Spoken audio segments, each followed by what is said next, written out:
Hello students, कैसे हैं आप सब। उम्मीद है सभी अच्छे होंगे। तो जैसा कि आपको पता है कि आपका जो एग्ज़ाम 21 जून को हुआ है, उसमें कुछ क्वेश्चन हैं जो कि आपको बोनस मार्क के थ्रू मिलेंगे। तो कुछ क्वेश्चन ऐसे हैं, फिजिक्स का क्वेश्चन कुछ है। तो फिजिक्स का क्वेश्चन है, इसे देखते हैं कि एक हानि रहित परावैद्युतांक माध्यम में गमन करने वाली एक वैद्युत चुम्बकीय तरंग जिसका परावैद्युतांक नियतांक क्या है, 9 है। क्या है, 9 है। और ये वैद्युत क्षेत्र है वो कुछ यू दिया है, जिसमें से ई क्या है, आयाम है, के क्या है, तरंग है। तो इसके लिए आप डब्ल्यू निकालोगे, क्योंकि इसके फॉर्मूला में आप डब्ल्यू रखोगे तो डब्ल्यू इक्वल टू क्या आएगा, 2 पाई इंटू 10⁶ आएगा। और डब्ल्यू का फॉर्मूला क्या होता है, डब्ल्यू का फॉर्मूला होता है 2 pi f equal to 2 pi into 10⁶। इसका मतलब एफ इक्वल टू क्या आया, 10⁶ एफ इक्वल टू 10⁶ आया, क्योंकि 2 पाई से 2 पाई क्रॉस आउट हो जाएगा। तो इसका मतलब एफ इक्वल टू कितना आया, एफ इक्वल टू आया 10⁶। अब इसमें हम क्या निकालते हैं, इसके हम निकालेंगे तरंग दैर्ध्य। क्या निकालेंगे, तरंग दैर्ध्य। क्या निकालेंगे, लेमडा निकालेंगे। तो लेमडा इक्वल टू क्या होता है, लेमडा इक्वल टू होता है वी अपॉन एफ। वी का मान कितना दिया है, 10⁸ दिया है, सॉरी,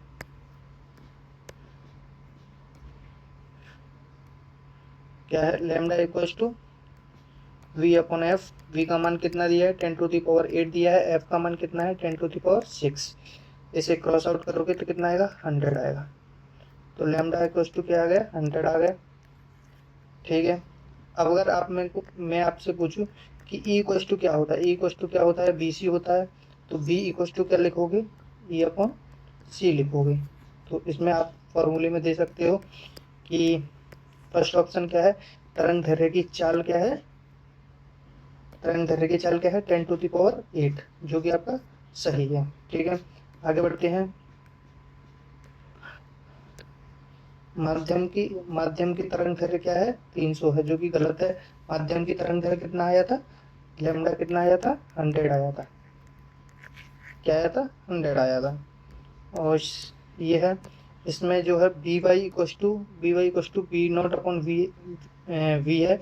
तो इसका मतलब वी इक्वल टू क्या निकाला था, निकाला था ई अपॉन सी निकाला था, तो जो कि गलत है। तो थर्ड भी गलत है। ठीक है। एंड फोर्थ में देखते हैं। फोर्थ में है विद्युत चुम्बकीय तरंग के संचरण की दिशा प्लस जेड है। तो इसका मतलब ये सही है, ये सही है।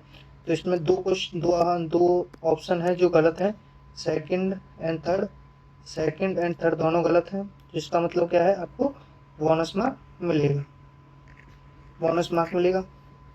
आगे बढ़ते हैं, आगे क्वेश्चन देखते हैं। एक क्वेश्चन है बायोलॉजी का। बायोलॉजी का कुछ क्वेश्चन ऐसा है जिसमें आपसे पूछा है कि सही कथन कौन से है, वो पहचाना है।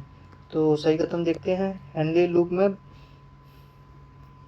हेनली लूप में परावशोषण प्रक्रिया के बारे में निम्नलिखित में से कौन सा कथन सही है। तो फर्स्ट ऑप्शन देखते हैं। जो हेनली लूप अवरोही भुजा होती है, जो जल के लिए पारगम्य होती है लेकिन विद्युत अपघट्य के लिए लघु अपारगम्य होती है। तो ये आपका ऑप्शन है वो सही है। सेकंड है, जो हेनली लूप में मूत्र सांद्रित होता है, हेनली लूप में मूत्र सांद्रित होता है, तो ये क्या है, गलत है। क्यों गलत है, क्योंकि जो मूत्र होता है वो निस्यंद को सांद्रित करता है, सॉरी, जो हेनली लूप होता है वो निस्यंद को सांद्रित करता है, मूत्र को सांद्रित नहीं करता है। तो जो आपका बी ऑप्शन है वो गलत है। आगे बढ़ते हैं। जो सी ऑप्शन है, सी ऑप्शन में क्या है, हेनली लूप में Na+ व जल का पुनः अवशोषण होता है, ये भी आपका ऑप्शन सही है। जो हेनली लूप में आरोही भुजा में विद्युत अपघट्य सक्रिय और निष्क्रिय परिवहन होता है, तो ये भी आपका सही है।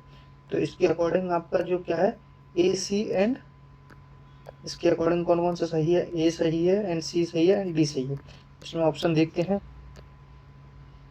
ए सी डी वाला एक भी ऑप्शन नहीं है, एक भी ऑप्शन नहीं है, तो इसका मतलब क्या है, इसका भी आपको बोनस मार्क मिलेगा, बोनस मार्क मिलेगा।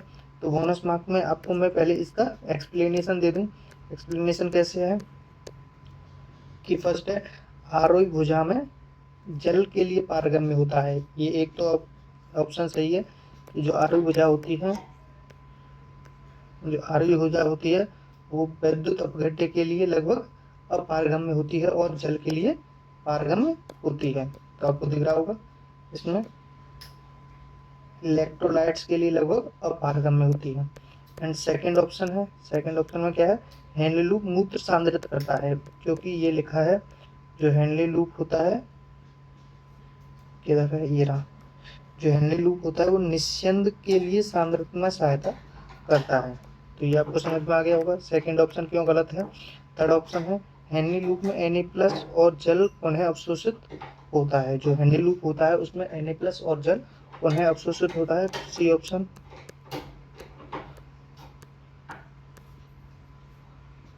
हाँ, तो जो हेनली लूप होता है उसमें Na+ एंड जल का पुनः अवशोषण होता है। ये तो आपको सबको ही पता होगा।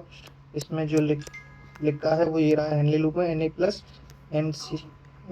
और जल का अवशोषण होता है। ये हेनली लूप है, इसमें Na+ एंड H2O का अवशोषण हो रहा है।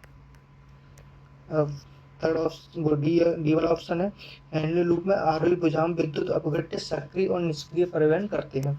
तो जो डी है वो देख सकते हो कि जो हेनली लूप में सक्रिय एवं निष्क्रिय परिवहन करते हैं आरोही भुजा में। तो ये आपको समझ में आ गया होगा। तो हमारे चैनल को सब्सक्राइब कर लें ऐसी वीडियो के लिए। मिलते हैं नेक्स्ट वीडियो में। Thank you.